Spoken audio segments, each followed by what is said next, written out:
Women on a Green Mission. Follow along as two friends document their unfurling permaculture journeys.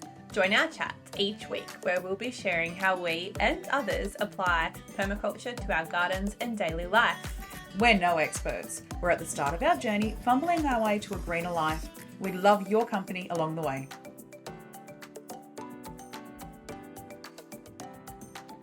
Hello. How are you doing? Good. How are you? Oh my God, it feels like so long. Oh, I know. I was actually panicking the other day. I was like, hang on, I haven't edited anything. I need to get on to doing. I was like, oh no, we're on our 2-week break. I did the same. I brought up that we've got our planning spreadsheet, and I'm sitting there going, I've missed something. Like I know that Elisa's got me to do something, and I've missed it. I know, and I'm going through all of these lists. I'm going, no, we're good. We're up to date. We're on a break. It's okay. But we're back. We're back from our break. We've been back for a little while, but yeah, we're recording our intro as we're coming back. But what's been happening for you What's happening for us? Last week or two? We hired a little digger last weekend, or I don't know. I saw that. I saw you zooming around. Stand behind thing. So we just used that because we're hoping to start building soonish. So we had to move all the wood and stockpile it at the back of the block, and we've kept getting all these mulch deliveries. So we're just stockpiling a mulch and moving all the dirt around from the plumbers because we got our septic done and our wastewater. So they kind of dug everything up and left, soil here and there.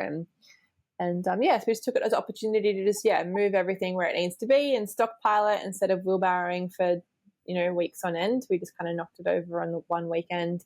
And we're not ready to build any more garden beds along the fence line, but we've just mounted up all the dirt and then put mulch all on top, and we're just going to let it sit there and, just add some seaweed here and there and some coffee grounds and manure when we get it. So like in a year when it's ready, it's there because just let it do it. Time right now. Yeah, just let it kind of sit. But then on the Sunday, the tread, because it was on a track, it shredded.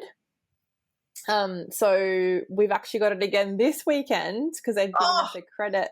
Yeah, and they don't open on the weekend. So you pick it up on Friday and then you have it all weekend anyway and return it Monday. So we've got to come up with some more things to do this weekend. That's a terrible thing to come up with. I mean, they're not going to play on a bit of equipment. Yeah. And I didn't really get much of a turn because I was like, Oscar's way better. He's worked with machinery for a long time. I was like, you just smash it out. We were kind of expecting some rain. So I was like, you just smash it all out. I had a quick little go. But yeah, this weekend I might get to have a play because it's not as time sensitive. And besides that, we've just been, slowly mulching, kind of planning a little bit more where some of our fruit trees will go, thinking about, I don't know if I mentioned last time, like which trees we might need to just kind of cut back a little bit to let some more sun in. Yeah. Just kind of going back to that site sector analysis and seeing, what we've implemented so far and, the knock-on effects of that, or what we may not have considered the first time around when we did plan some of those things. But yeah, that's kind of been us. What about you? And you've got, I have to highlight this, you have a real toilet. Yes, I have a toilet. It was very funny. I took a photo of me sitting on the toilet and I sent it like a selfie to Oscar because he was away. He was away when it got installed. And I said, see, I send you, sexy photos when you're not me on the loo. You couldn't see anything. It was just me and you could tell there was a toilet. But I thought I'd give him a little giggle. He got a toilet shot while he was not home. But I think he was more excited than I was because he was very over the composting toilet setup that we had. It was more just like a camping toilet that we were pooping in. So yes, deal with all of that all the time. Well, that's so good. That's so good. It's a bit of a it's one less thing you need to worry about. Yes, and I know there's a time and a place for composting toilets. We'll probably have one on the block as our outside toilet. But at this stage of life and where we're at, that was just not a little bit of luxury. Bit of luxury. Very keen for a flushing toilet. We're the same. I mean, we're going to install a composting loo somewhere on the property as well. It's on our project list at number 322, I think. just keep adding to it. But yeah, I'm not sure that I would like necessarily to have one permanently. But then, for us, we're like you, we've got a closed system. So, our waste stays on the property. We've got our septic system and, that works for us. So, I think it's a case of, the straw that breaks the camel's back. If you're not full on at home homesteading, I think the composting toilet's just that tipping thing. You might want your sourdough starter and your kombucha that you've got to, make sure you're looking after, and there's all these other aspects and animals and your plants. And for me, that composting toilet was just that too muchness that I wasn't willing to kind of deal with. In the caravan, you can tell, but if you weren't conscious, it would overflow, and that's like annoying. In the house, it wasn't so bad because it had no capacity to overflow. Like, it got full and you had to empty it, kind of thing. Yeah. But yeah, and it's just still the fact that you've got to do it. Yeah. Yeah, a bit of a smell sometimes if the kids aren't topping it up regularly enough, and with the carbon matter that we put in there. And so yeah, I'm not against it. It was just kind of one too many things to be dealing with. Yeah. Whereas outside, I won't smell it, and I won't have to deal with it as much. Exactly. It'll be a system that can actually sit there for a really long time, and you might only have to do it 4 times a year, whereas we were doing it every couple of days, having to empty ours. It's just another chore that you've then got to do. Yeah, exactly. Yeah. And what about you? Well, we've had a sick house for the last few weeks. So Anthony come home with COVID after being away for work, and then 2 days after he got it, I started to come down with symptoms. I was just in denial. I was like, no, I'm not getting sick. I'm just a little bit hay feverish. I'll be fine. But no, I ended up with it as well. So but it wasn't too bad this time, and we just stayed at home, and I work from home most of the time anyway, so that worked out. But in the meantime of doing that, we've been in the process of planning our permaculture potluck dinner that we're going to host here on the farm. So getting together people that are local to us who are in the permaculture community to just come along, and the potluck idea is, and it was from Aaron Johnson, who I was also on a guest on his podcast, so the Thrive Alive podcast. So I'm not sure when that one's coming out, but that was a really cool conversation. But we met through Permaculture at the Pub. I think I've got the Permaculture at the Pub t-shirt on. Rocking it. And he was telling me that they used to do that where they live down at Wollongong, and it's basically everyone brings along a dish for, say, enough for 4 or 5 people, like just a family meal. You bring your own cutlery, cups, drinks, chairs. You come self-sufficient, and then all the meals get put out, and then we all share. And then, you bring a container with you as well, so that, the leftovers can get divvied up. And so the idea is that the person that's hosting it doesn't have this huge amount of preparation or cleaning up, right? So, because, like if you host something, usually you're left with, okay, well, you've now got to, you're supplying drinks, or you've got to do the cleanup, and, you've got to deal with all of that. So the idea is that we all come along, we have this great meal together, have these amazing conversations and connections, but everyone's dealing with their own stuff as well. So I'm really keen for that. So that's really exciting. We've got a really good response so far. We had no idea sort of how many people would be interested, but we're getting a few people interested, so that'll be really good. Nice. So we've had that happening. I've got to go and pick up some rose plants today. So I got the message last night that our standard Just Joey roses are in. So they're going to go along the front garden of the deck. So I don't even know what you call it, the front or the back. We always have this debate on the house. So whether last time, whether like which side's the front. I call it the front, so it overlooks the valley. So we'll be doing that this weekend. We're going to be moving one of the fences this weekend so that we can create a new annuals bed, because where I've got sort of the existing one, and I've mentioned this before, in winter it just gets a bit too much shade, so I really need a reasonable growing space in winter for the annuals. So we're going to be moving some fences around, installing some gates. What else have we got going on? I think that's about it. And so who have we got on this week that we're chatting to? So we've got Ash and Nige from Village Reconnected.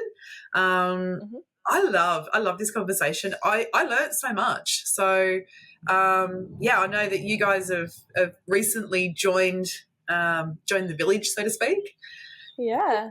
And I love, after I got off talking to them, you made a really good point, and I loved what you said about them just being so inspiring, and how they've just needed to pivot. You know, they're really, what we saying, like they're the first of their kind, and so you're always going to get that pushback. And pioneers, they're doing an amazing job of it.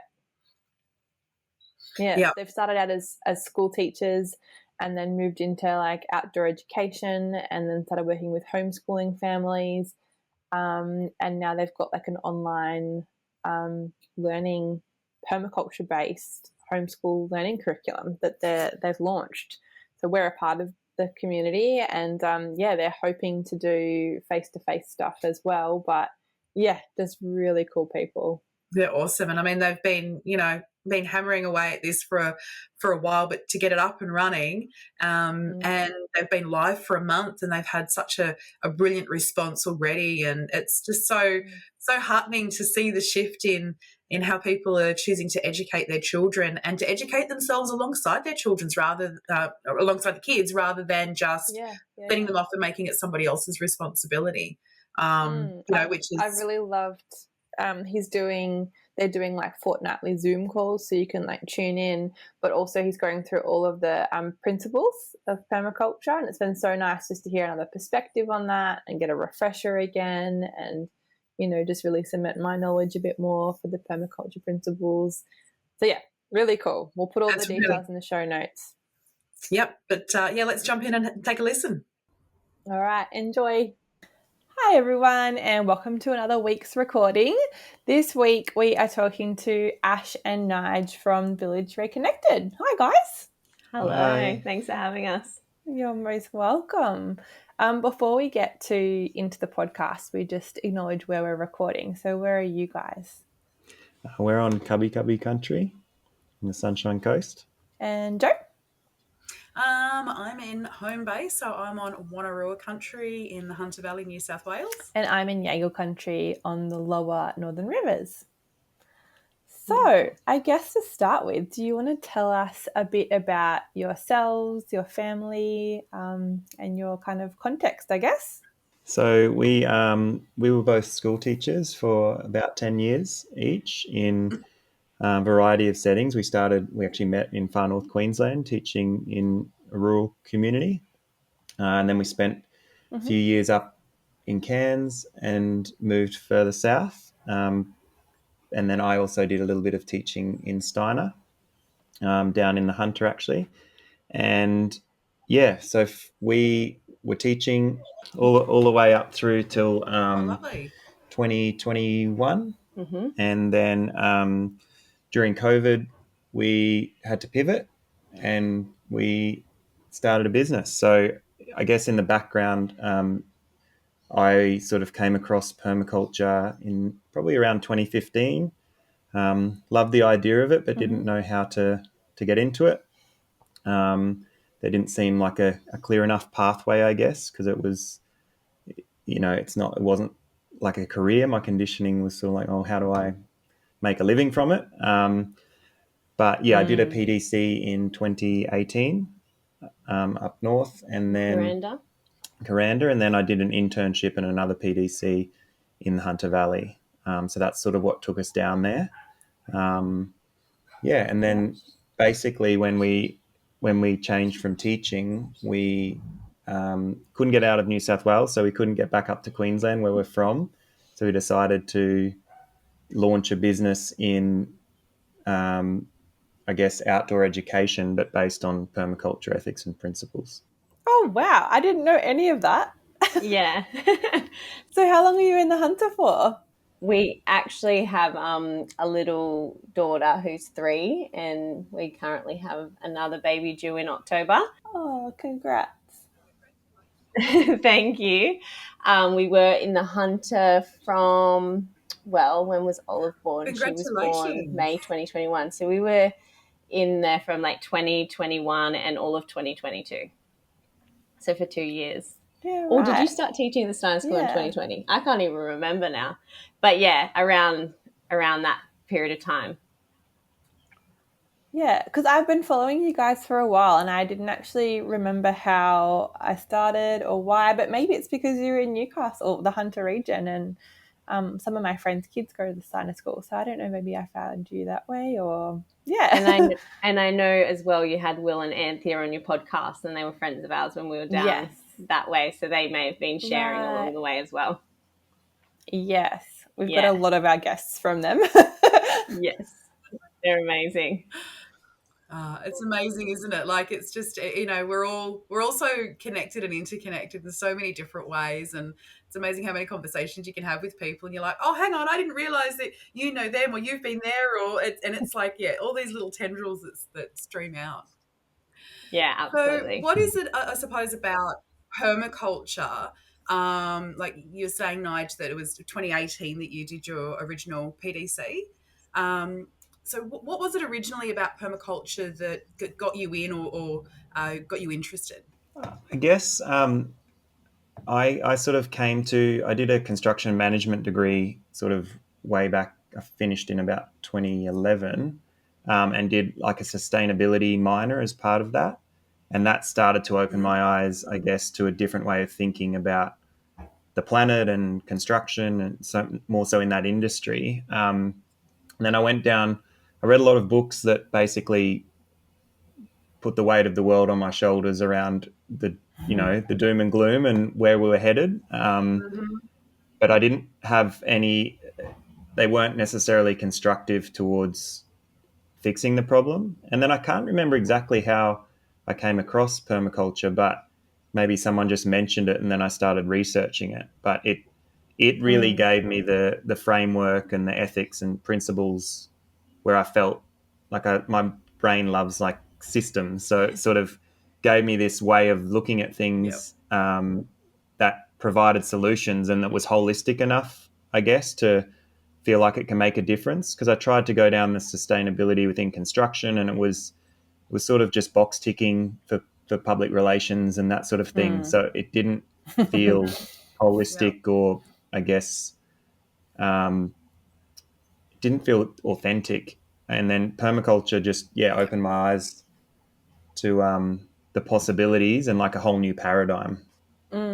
We spoke to Hannah Maloney a bit about that too, how it's quite a positive way to react to what's happening around you. And I think especially when it comes to children and teaching, you don't want to focus on the, animals dying and everything doom and gloomy. And, it's nice to come at it from that really positive way and how we can change things and the impact we can have. Yeah, absolutely. We talk about that a lot with children and even families when we're educating them on like permaculture and how they can bring it to their children, is really that solutions thinking. And like, we've got a problem, but how can we and like empowering children to really feel like in the future, I can actually make a difference if I see a problem. There's always a solution. There's always something that I can do, and sort of empowering that rather than, oh, there's all these issues and there's no way out, So that's something we really try to educate parents and children on as much as we can. And so what was that transition like then from working in the Steiner School, being in the Hunter, to doing what you guys are doing now? It's kind of been a bit of a journey for you, and it's kind of gone through different iterations, I guess. Yeah, I certainly felt like the Steiner system and the school I was in felt far more aligned than the public system in terms of, the kids had a gardening lesson or two every week, and they had permaculture gardens throughout the school and things like that. Then when we had to sort of pivot into the business, we took some of those Steiner principles around rhythm and childhood development, and a big part of our business is like the social emotional side of it too. But we had an opportunity, and we figured like an outdoor learning setup was a good place to start. And then we found that the permaculture lens or the perspective was a really great place to design curriculum from. So when like Ash did a lot of the writing of our curriculum, applying that permaculture lens to it just naturally worked really well. And it meant that we weren't just outside with kids with, I guess, no structure or no overarching vision or direction for it. It gave us enough of a framework so that we could be a bit more deliberate with our planning. And what we've found over time is that the permaculture principles, it's actually never ending in terms of age appropriate activities that we can bring. Like you can zone in on one principle and you could spend so much time there, you know, like we build solar ovens, or we're like looking at compost when we're looking at produce no waste and how we can do compost bins. But then you can also look at your like reduce, reuse, recycle and how we can upcycle things. And so honestly, the more once we started, it was kind of joining our passions. We're both teachers. I loved childhood development, that social emotional, finding the like genius in every single child, and Nige with like his permaculture thing. So we sort of brought it together. And then over time we realized, oh my gosh, this actually works so well. Like we can figure out a child's genius, whether it's, you know, creating the pathways or the fencing, and they've got that really logical brain and can look from like a bird's eye view on design, all the way down to the artist who's, you know, creating mandalas or whatever it is. We started to realize like we've tapped into something that can be used educationally, where children are so engaged and so within their genius, as well as teaching them, you know, the ethics of people care and earth care and fair share alongside all of this way of thinking, which is like, I guess when you go to a PDC, you're looking at it from such a holistic, like all of those things. But what we try to do is bring the age appropriate activities. So as they grow, they're just thinking through that lens, just automatically, because they've had these little experiences along the way, if that makes sense. Yeah. And so were you doing face-to-face meetups initially first with your outdoor education? Yeah, so we started, I think we started a day or maybe 2 days a week with primary age kids, where they would come to us from sort of 9 till 2 and as a drop-off program. And yeah, that grew into 2 days. And then we started offering a day for 3 to 5 year olds, because we realized there was a lot of families looking for care for that age group who weren't necessarily wanting to send them to kindies. And yeah, from there, like down in we were near Maitland, we had 4 days going, so 2 of each. And then when we moved back up to the Sunshine Coast, we did 2 days the first term, then back to the 4. Like there's such a big homeschooling community up here, so it sort of hit the ground running up here, which was nice. Yeah, but we did run into issues with council, just with drop-off programs, having children on site, and we battled that for a 5-month period. Yeah, we battled that for a 5-month period, and we tried to do everything we really could, but it ended up becoming impossible. Then they escalated it to the education department when they weren't getting what they needed. So we had like a big battle on our hands. So we have shut down our in-person at the moment, and that's why we've sort of launched this online, because we truly believe in this way of educating children and like spreading this philosophy for families. And in the background, we're trying to do everything we can to find a town planner who's willing to work with us, who can help us try and, you know, relaunch this in person, because ultimately, whether you're homeschooling your kids or you just want this way of life, they still need community. You know, there's such that big aspect of permaculture that we think of like the earth care, but the people care is like as important for us. Community for ourselves, community for our children. And also that fair share, like that's how we network, and that's how we can exchange, you know, our skill sets with each other. And we want our children to witness that too. How did you find that transition from going face-to-face to online? Yeah, it was kind of, it was forced upon us with the council stuff. But we'd been wanting to document our curriculum and sell it, say, as a PDF or something through our website, but we didn't make the time. We were struggling to make the time to document it well enough, I guess, to publish it. So yeah, it kind of forced us. We gave ourselves a couple of months from when we had to stop the in-person to get it all done. And thankfully we have a couple of close friends who sort of work in the online world, run online businesses. So they pointed us in the direction of a platform we could upload it to, that not only can we have our curriculum for people to work through, we can upload videos and all those sorts of things, but it has a community aspect, like a kind of like a news feed, as like Facebook or something would, but it's all private. So yeah, it was tricky. Like we were so new to filming ourselves doing things, to presenting to, we're pitching to adults more so. Like the videos are kind of for the families to watch together, but I don't know about you guys, but kids are so much easier to get up in front of than a group of peers who are like-minded and, you know, who you respect or admire. So yeah, it's brought up a lot for us personally to work through, just to, I guess, back ourselves to do it. It's been a big growth period. I think like the vision was so strong, so we have just walked one step at a time towards it, but at the same time it's brought a lot of growing pains in terms of like being more on the social media side of things, because before that it was like images of what we were doing in our curriculum, and that just drew people, or word of mouth always helped us along the way. And lots of people would meet us and say, oh, what do you do for work? We say, oh, we run permaculture programs for children. And the response would be like, oh, you guys run Village Reconnected, because they'd followed us but didn't know what we looked like.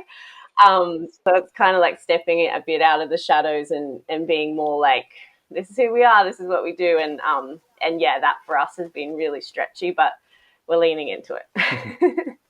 I suppose so far on the journey, what do you think your biggest achievement has been? Oh, great question. For me personally, I think the biggest hurdle has been, I guess, going against the grain a bit. I think I just had a lot of conditioning around like career and financial security and like risk aversion.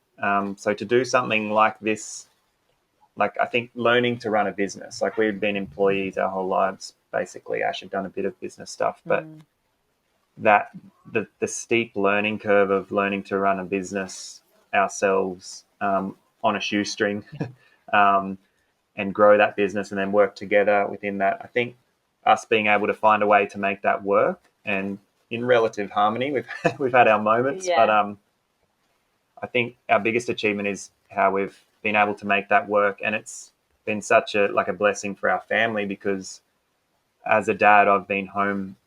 I think I went back to teaching for 6 weeks once Olive, our daughter, was born, before lockdowns hit. So I've really only had a very limited amount of time away from Ash and Olive. And so I've been able to be there as a dad the whole time too. So I think, just the fact that we've been able to somehow make it work. Yeah, I think also like the greatest achievement has been like creating something that didn't exist before, and trying to show a new way and writing this curriculum. And over time, it's like initially it was forced and we were like, okay, what are we going to do? And then over time, it's like, no, we truly believe in this. Like this means it feels bigger than us. And so we're just like, keep walking the path, even though like, you know, it goes from like moving states and then, you know, council comes in and this, and it's like, okay, we're just going to keep this path going because we know that this is something like, and once you've seen it, and like, you know, it's really tricky, like as teachers coming out of the classroom and then creating something, and then over a 3-year period, like truly seeing it in action, then you can't unsee it. It's like, of course we could go back into the classroom now and just teach in the way that we always did. And yet we can't. Like that's basically where it's at. It's like it's now bigger than that. It's like we actually can't. So we have to just keep pivoting. But also we've learnt so much about each other on this journey. We've worked out what our strengths and weaknesses are. We've learnt to find our space. Like there's just like, honestly, when you ask that question, it's a good question because it's never ending, like how much we've had to like just find our way, really. Like we still are. We're certainly not experts. Heaps of unlearning too, you know, that conditioning of being in a system. And we went to bush kindy for the first time because we're new to this area that we're living in. And I was having a conversation with one of the mums because we're homeschooling our kids. We actually just joined your program a couple of weeks ago. But also that concept of, just questioning yourself. Like, my mum's a teacher. I've got aunties and uncles who are teacher. I'm an early childhood teacher. So the idea of, am I doing the right thing? Yes, I think I am. I can see that in my kids and I can see they're thriving. But then there's always that niggle, like, am I homeschooling because I'm being selfish? Like, is it for me? Or is it because I think it's the best thing, or because that's what I want for my child? Like, is she missing out? And that constant kind of reassessing and unlearning and thinking and discovering and, using those permaculture principles to, observe and apply self-regulation and feedback. And, she's so used to seeing things on, television that reflect children going to school. And so we went to this group yesterday. She's like, who's my teacher and where do we sit? And where I'm like, it's not gonna quite be like that, sweetie. And then we got home and she's like, this school's so much better than normal school. And I was like, yeah, I know, right? But at the same time, there's still that questioning in me, like, is she missing out on all these? I thrived at school. I was type A and I wanted to succeed, and that was very much me and my story.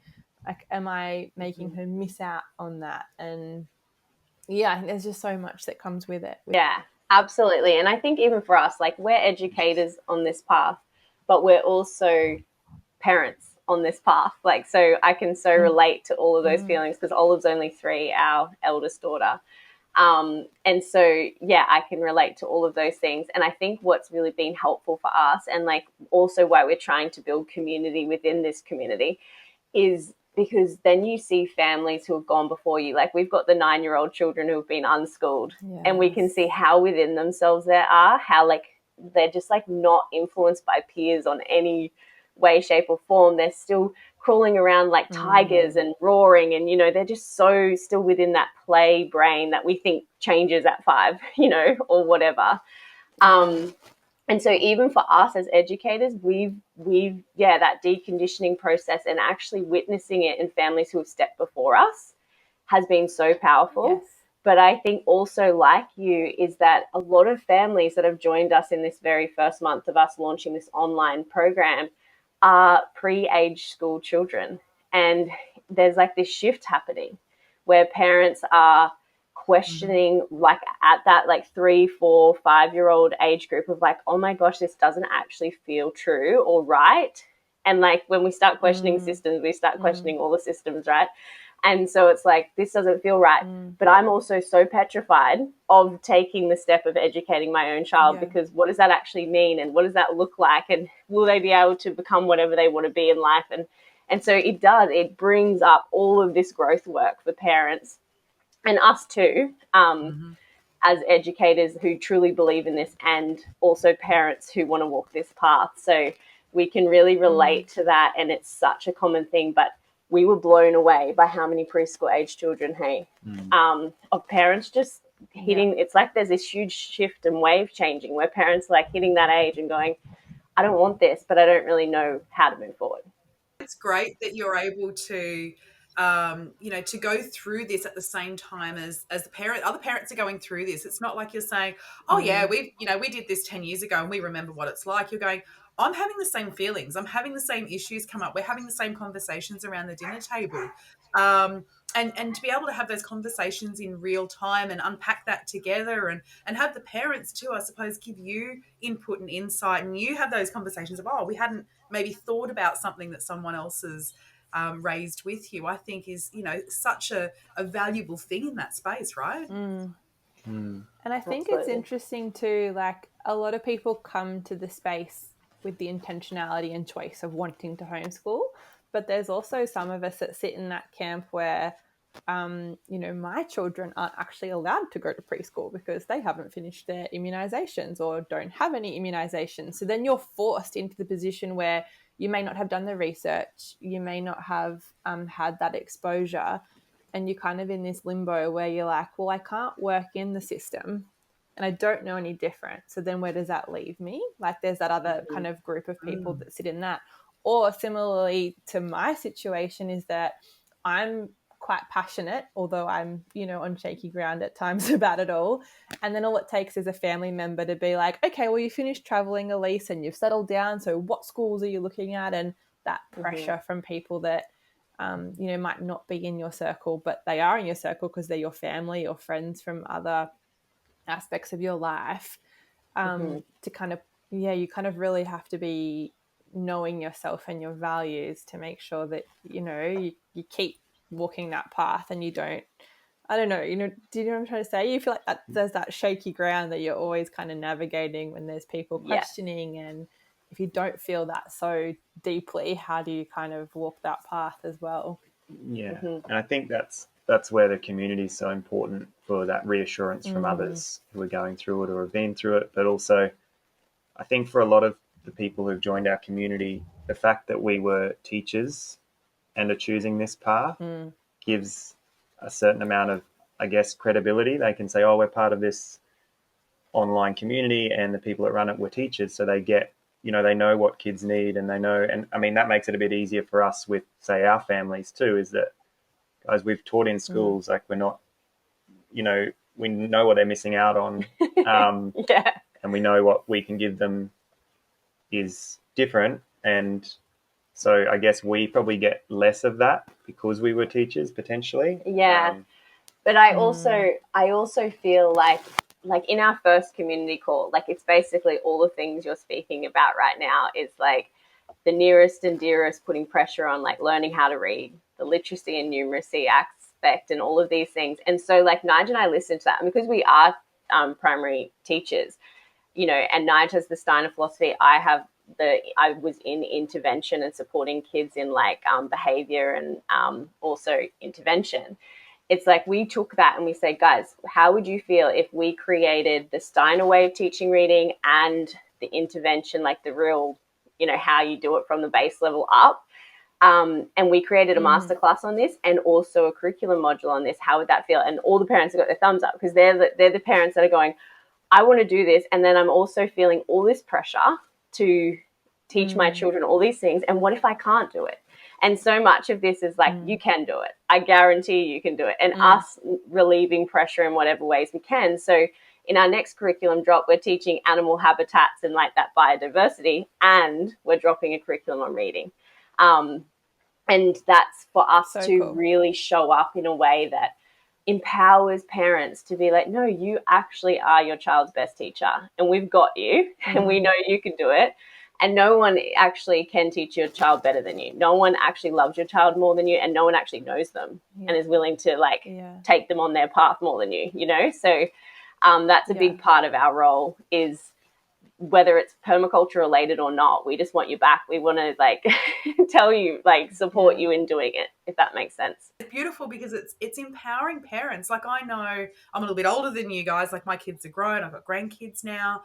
But, when my kids were at school, it was a case of you send your kids to school, you let the teachers teach, and you just raise your children at home. And those things didn't meet unless you went and worked at the canteen or did, little reading helper things in the, in the classroom, which, if you're a working parent, that just didn't happen. Like that interaction just didn't happen. You'd see your child's teacher once or twice a year at parent-teacher nights for 5 minutes. That was your interaction. So to be able to empower parents, whether they're, already a total convert to, homeschooling, or, have had a passion for this way of life, or whether they're just sort of delving into that and exploring those options, to be able to empower them to teach their children in a way that makes sense for them and for their child is, that's just really gorgeous. Like, I'm just thinking about all the things now that, hindsight's a wonderful thing, but you look back and go, oh my goodness, if I'd known this then.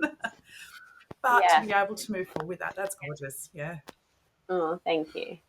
And I think it's still we're probably a little bit ahead of our time in terms of in some ways. I can feel the shift happening, but it's not fully there. So it's 5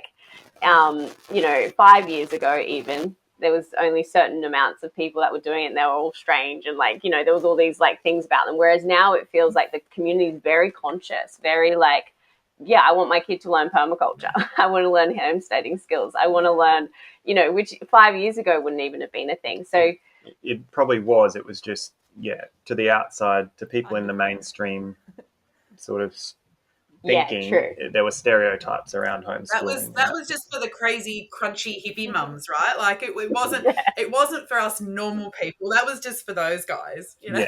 Yeah. Yes, absolutely.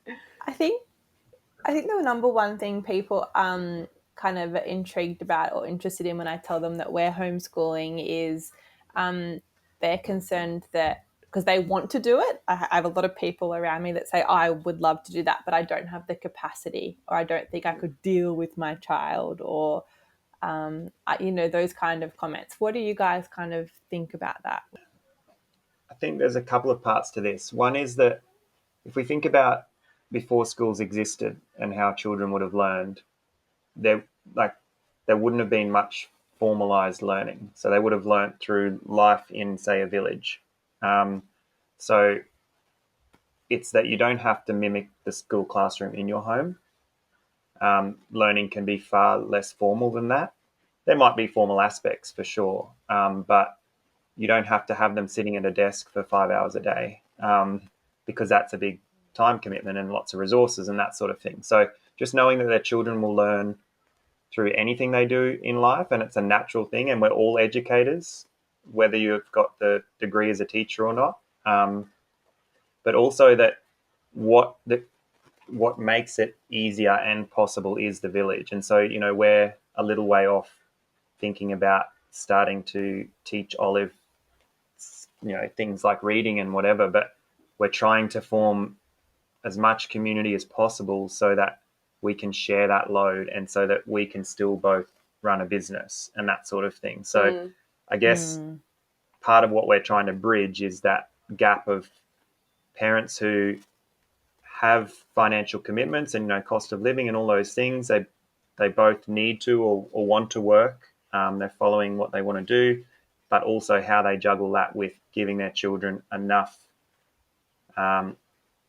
learning so that they don't feel like they're just going to, I guess, get to an age where they're lacking a lot of essential skills. Yeah, I think it's like it's us coming together as a community and getting super creative. It's like, okay, so I'm living on the Sunshine Coast. There's another family that I feel really aligned to on the Sunshine Coast. Can we do a shared care situation? Can we hire a nanny 2 days a week that our children all go to and do, say, like this curriculum with her or whatever, or him, whoever it is, and so that we can still bring income into the home? Can we empower parents to remain in their genius, whatever that is, because we all have our genius of what we're meant to be doing in the world. And I think a lot of the time we end up with typically mums who just have to dedicate, well, they feel like they have to dedicate their lives entirely to this undertaking that then feels like this huge sacrifice. And then there's the financial sacrifice, and there's all these layers that stack on. Whereas like what we're trying to do is like, how can we get creative with this? How can we remain in our values of, I want to homeschool my children. This feels really true to me.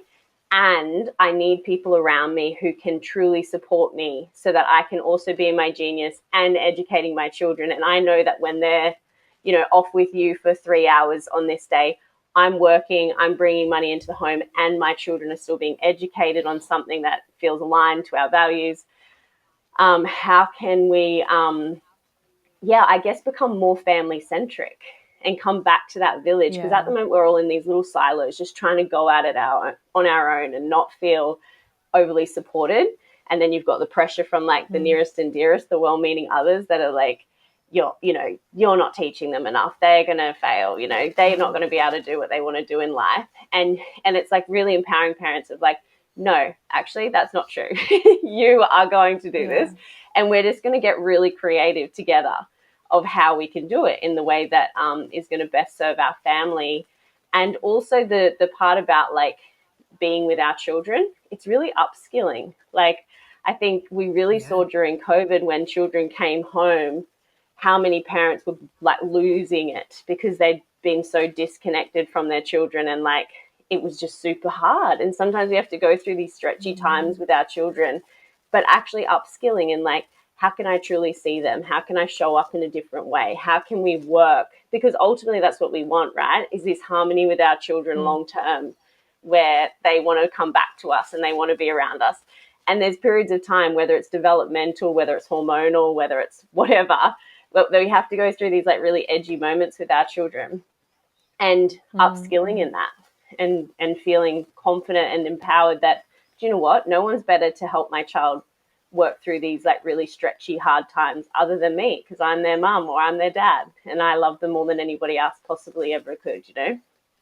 That's multi-layered. I think if you choose this path, you're choosing a path of like unpacking like constant amount of stuff. Like honestly, it's not for the faint-hearted. And that's where that tribe and that community comes in, you know, like you were saying, to have people that are walking that path and who feel the same, and you know that you can unpack it all with, because it is tricky, it is hard. And even here, like, you know, we've got a massive homeschooling community, but I still didn't feel quite connected to that community. I think it's, you know, that next level and layer of intimacy when you start teaching children together, and you're walking that path of, you know, exploiting your life and opening new doors and doing all these things that, yeah, you need to find people that you really can feel that you can open up with and be honest and talk about that hard stuff.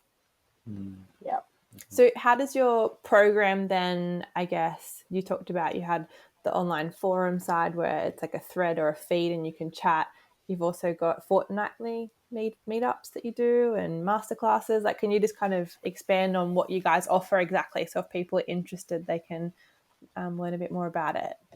Sure. Yeah. So currently, people sort of subscribe to a membership whereby they get access to this platform online. It's ironically called School, but SKOOL. Nothing like school, but so they gain access to this group where other members are as well, and it has this real community focus as well as an online curriculum. So it's really easy to use. Like people can just go in. There's different discussion threads, so like general discussion, and then we might be sharing people's what they do for work and things, all sorts of different things like that. And then they can also access the curriculum, which they could work through with children, or older children could work through on their own. And then as part of that membership, we do a fortnightly community Zoom call, and we're doing a monthly meetup, which currently is on the Sunshine Coast because that's where we're based. But we hope to, I guess, as little hubs form around the country and potentially other countries, we hope that can become like a monthly thing wherever people are, that people will have access to some sort of meetup. And we'd love to eventually travel around and attend other meetups to meet people in person. And then we're hoping to get like a sort of permablitz happening each month too, whereby I'll work with a family through whether it be through Zoom if they're not nearby, or at their actual place if they're closer to us, to come up with a design or help them with their design of their own backyard and their own garden. And then where possible, we'll get community together to do like a weekend or even a one-day permablitz, so that not only are people connecting in person, but that person's getting like a full garden makeover in a day or two, just to, I guess, help it seem more achievable and less so overwhelming. But yeah, I mean, it'll continue to what the community offers. Like, we're very much in this early phase of seeking lots of feedback from the current families about, you know, what they're really enjoying, what feedback they might have around what could make the group even more valuable, things like that. So we're still feeling our way a little. Yeah. So how many families have you got on board at the moment? So we're in our first month. So we launched on June 1st, and we have 35 families Wow. who have Yeah, a few haven't even got into the school community yet. I like keep messaging them like, "Hey, you guys okay?" They've not actually got. They've done the thing, but they haven't got in the thing. I'm like, guys, did you realize this is what you paid for? But yeah, 35 families. And yeah, I think it's either 35 or 36 families currently in the first month, and which feels good for us because yeah, like as we've been saying, like we're still trying to figure out like how does this all work and how can we give our time, and we drop new curriculum every 8 weeks. So in the background, we're also preparing the next 8 weeks to get that out. And so I feel like it will grow and evolve over time, but we have so many ideas, and it's just like about when we bring those in, and also just being, as Nige said, so open to community feedback, because ultimately, you know, it's as much for us as it is for everyone else. It's like what does serve you? How can we show up in the way that you feel, you know, empowered in this journey, but also grow our community. So yeah, we'll see how it all unfolds. And you had your first meetup for winter solstice. What was that like? Yeah, it was great. It was. I think we had a bit of sickness around in the community, but we ended up with I think 11 or 12 families, Nice. which was lovely. Yeah, it was really like intimate. It was nice because we'd had meetups in the past with the people who families used to come to us, but that could be 40, 50 families. So it's massive. having that really smaller, intimate was great because a lot of the families we hadn't met. So it was nice to be able to chat to them all and bring them all together, and yeah, it was beautiful. It's one of those moments where like you've put something out into the world, and then 3 weeks later you bring the people who have said yes to a place, and you're just like, oh my gosh, these are our people. Like it's like it was a bit when we were doing our speech, we sort of like I got emotional because it was like, oh wow, like this is the first seed, but we can see the families that it's attracting, and then just seeing their children play and, you know, just so effortlessly come together, and then it has lit that fire in my belly of like, okay, we want to create this, whether you're in New South Wales or you're in Melbourne or you're in Sydney or wherever you are, that like you can feel that on the same evening that we felt it, even if Nige and I can't always be present. It's like we want to give the like even into the group, even though we were doing lanterns for the winter solstice in person, we provided those same activities into the online group so that people can do it in their own homes until that sort of can become the reality. And our next community meetup is NAIDOC during NAIDOC week. And so it will be more First Nations inspired, and talking about how our First Nations people really looked after our country so beautifully before permaculture was even a thing. And so again, like whatever activities we're planning on doing at the in-person event, we'll put into the online community so families can still feel connected to that, even if they can't be with us in person on those days. Oh, it's so amazing. And I feel so privileged to be a part of that little community that you guys are growing. Thank you. I didn't even realize. That's awesome. Yeah. It didn't click. We had a couple of Elises join on like the same day. And then I saw Elise with this and I'm like, I didn't know. I thought there's a lot of Elises around. All good. No, I'm very excited. Yeah. And because my husband's still very much in that thinking like homeschooling's temporary, because we've been traveling around Australia. So we were homeschooling out of necessity to start with. And now we have landed somewhere. It's like, oh, like we're just going to keep doing it. So I've kind of just flown under the radar and he's just kind of following my lead for now. But yeah, there's some big conversations. Like it's very a different thing to do still. And I'm just amazed at how many people here like, oh, I wish I could homeschool and I really wanted to, but like there's so many of those conversations. You know, when you're on the road, everyone homeschools. It's just like second nature. But yeah, I found it really fascinating. Being in this community, how many people really want it. So yeah, maybe we could have a little Northern Rivers hub. Such a big shift now too over the years, like we sort of touched on a little bit earlier, but it's becoming more, dare I say, mainstream. Like it is, It's becoming a normal thing to do, as opposed to years ago. You would mention homeschooling and people would look at you like, what, is something wrong?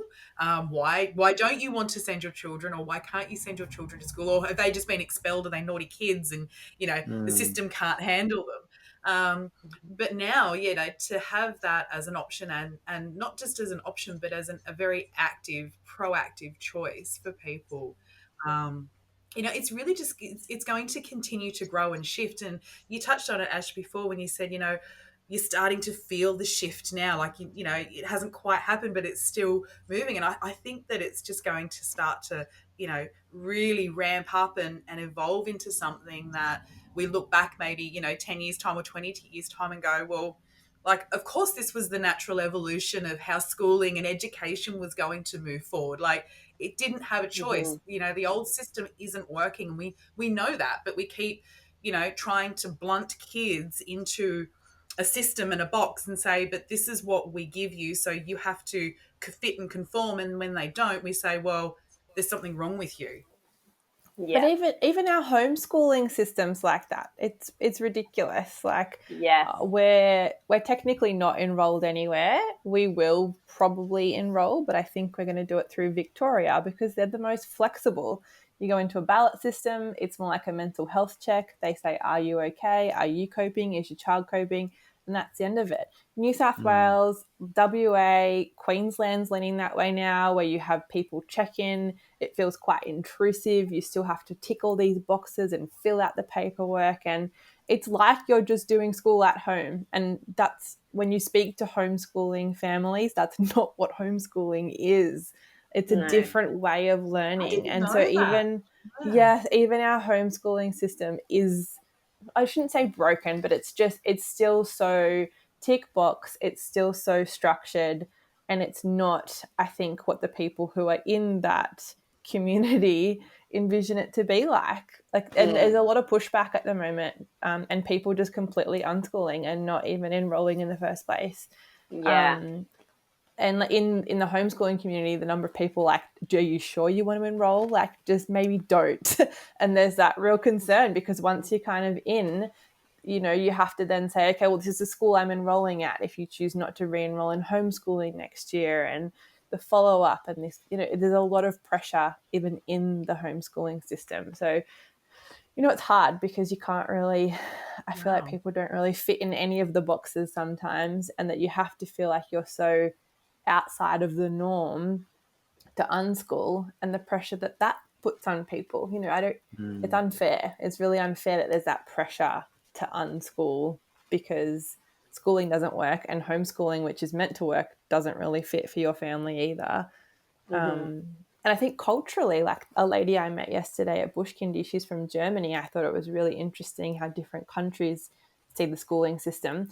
And she's actually enrolled her child into school, and then once a week doesn't take him because you're allowed 100 sick days or whatever it is. And she's receiving all this pushback from her principal because her principal's like, well, I'll just put it down as an unexplained absence. And she's like, well, no, it's a learning day. So you can say you're going to, a funeral or a holiday or whatever.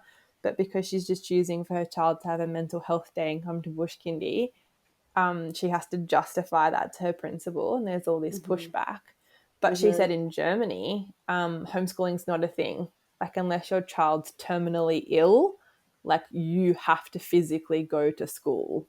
So it's really interesting, even other countries, how they school, and, Scandinavian countries, their curriculums are so different. They don't learn to read till they're almost 13. But then when you measure their levels, they're all reading at the same, skill level when they're 16.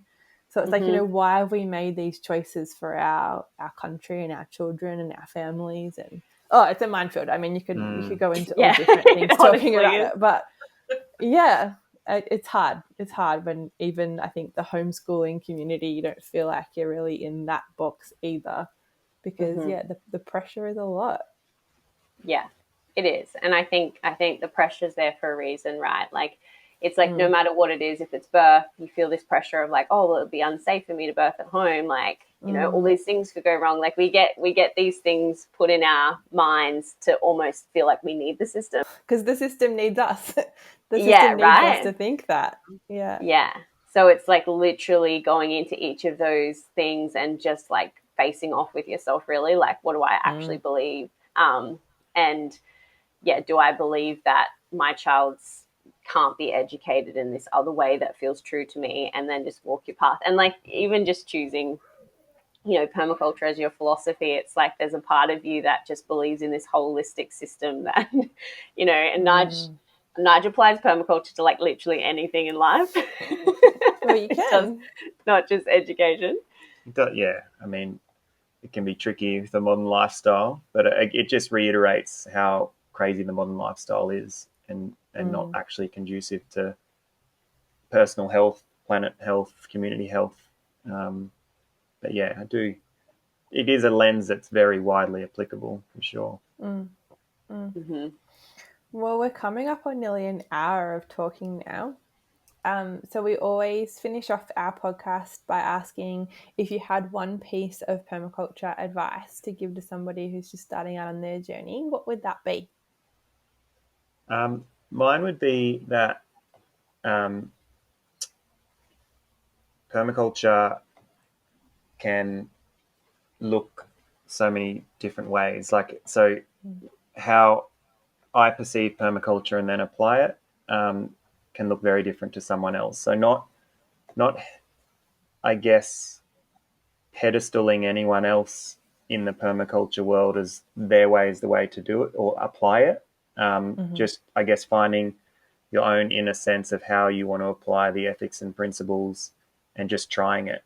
You know, really being empowered in giving things a go and seeing mistakes as valuable learning opportunities, rather than, like, I had a lot of resistance for years. Like, I knew that a lot of the permaculture theory, but I didn't actually make a garden bed because I was so scared of making mistakes or not growing it well, or I'd seen other examples and I was like, oh, I can't possibly do it that well, or I don't have had all these limiting beliefs around it. So yeah, basically just have your own relationship with the ethics and principles, and then sure, learn from other people some of the practical things, but just give it a go, because